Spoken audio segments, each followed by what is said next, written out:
Hey guys, Seeney here, and I've just picked up a brand new lens that I've been wanting to add to the kit for quite a while, and that is the Panasonic Lumix f1.4 12mm lens.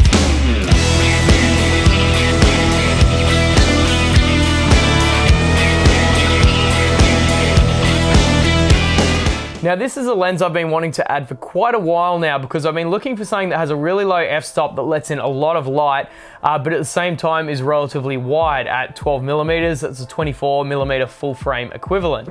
So this seemed to be the perfect balance of those two things, allowing me to get a lot of light into the lens and still be able to get quite a wide field of view.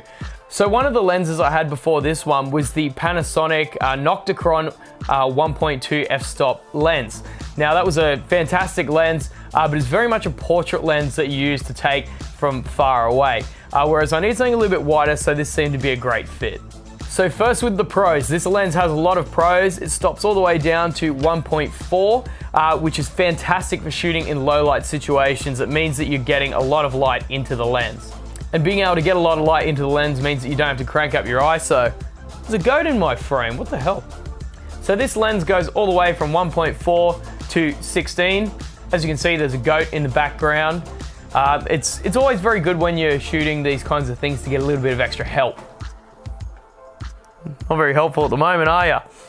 So being 12mm on a micro four thirds sensor allows you to get quite a wide field of view, which is great if you're shooting concerts and you don't just want to get portraits all night. You want something that's got a bit more view and you can see a bit more of the stage, then something like this is definitely the way to go. This lens also has a manual aperture ring, so it means you can change your aperture on the fly as you're going. You don't have to go into the camera and move buttons on the camera. You can just twist the ring and that will change the aperture for you. So being quite a wide lens at 12mm means that you're not getting as much depth of field. So this is both a positive and a negative, depending on which way you look at it.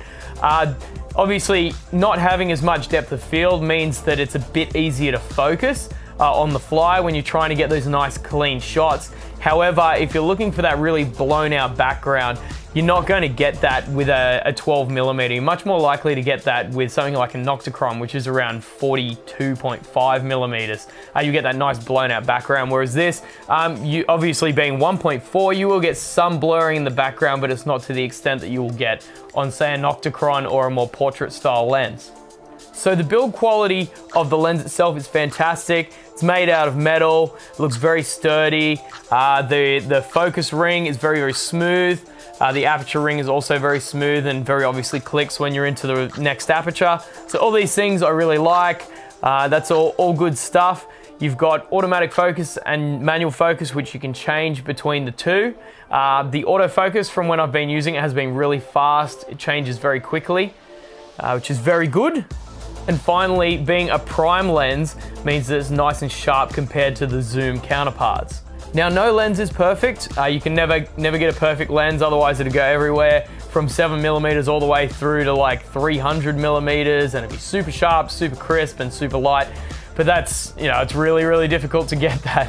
So now for some of the drawbacks of this lens. On the whole, it's a fantastic lens. However, this one has no in-body stabilization.